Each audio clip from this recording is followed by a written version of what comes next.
Assalamualaikum warahmatullahi wabarakatuh. Saya Meilinda dari Prodi PSP. Saya ingin menjelaskan tentang pengaruh polutan terhadap produktivitas primer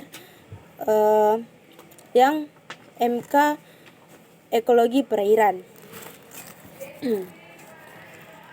Polutan atau bahan pencemaran adalah bahan atau benda yang menyebabkan pencemaran, baik secara langsung maupun tidak langsung, seperti sampah.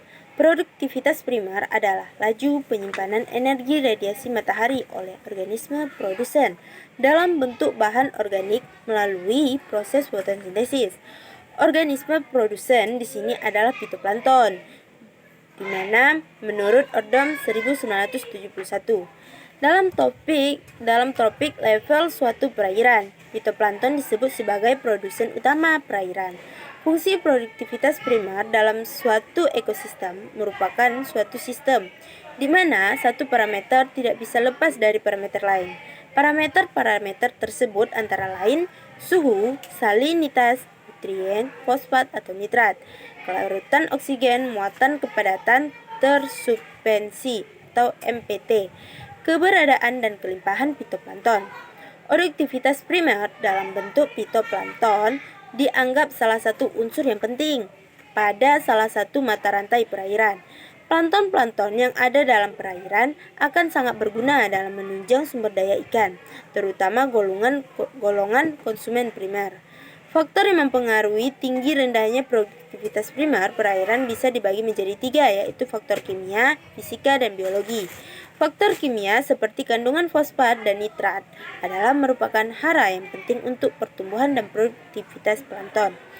Bila dikaitkan dengan faktor fisika dan level air, maka pada level air yang rendah dengan tersedianya sinar matahari menghasilkan produktivitas primer yang tinggi. 3. Faktor biologi seperti perbandingan komposisi biomasa, fito dan zoo, bahwa jumlah individu dalam populasi fitoplankton jauh lebih besar dibanding dengan jumlah individu dalam populasi zooplankton. Dan karena yang melakukan fotosintesis di dalam ekologi perairan adalah fitoplankton, ini berakibat langsung terhadap tingginya produktivitas primer.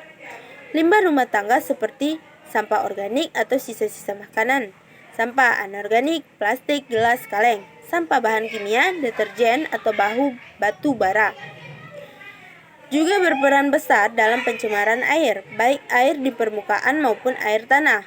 Polutan dalam air mencakup unsur-unsur kimia, patogen atau kimia, dan perubahan sifat fisika dan kimia dari air.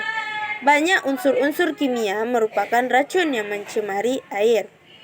Patogen atau bakteri mengakibatkan pencemaran air sehingga menimbulkan penyakit pada manusia dan binatang. Adapun sifat fisika dan kimia air meliputi derajat keasaman, konduktivitas listrik, suhu, dan fertilisasi permukaan air.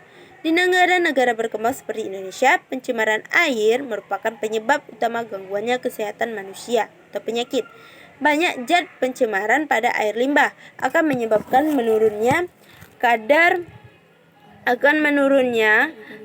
oksigen terlarut dalam air tersebut, sehingga mengakibatkan kehidupan dalam air membutuhkan oksigen terganggu serta mengurangi perkembangannya. Akibat matinya bakteri-bakteri, maka proses penjernihan air secara alami yang seharusnya terjadi pada air limbah juga terhambat. Panas dari industri juga akan membawa dampak bagi kematian organisme apabila air limbah tidak didinginkan terlebih dahulu. Sekian, terima kasih.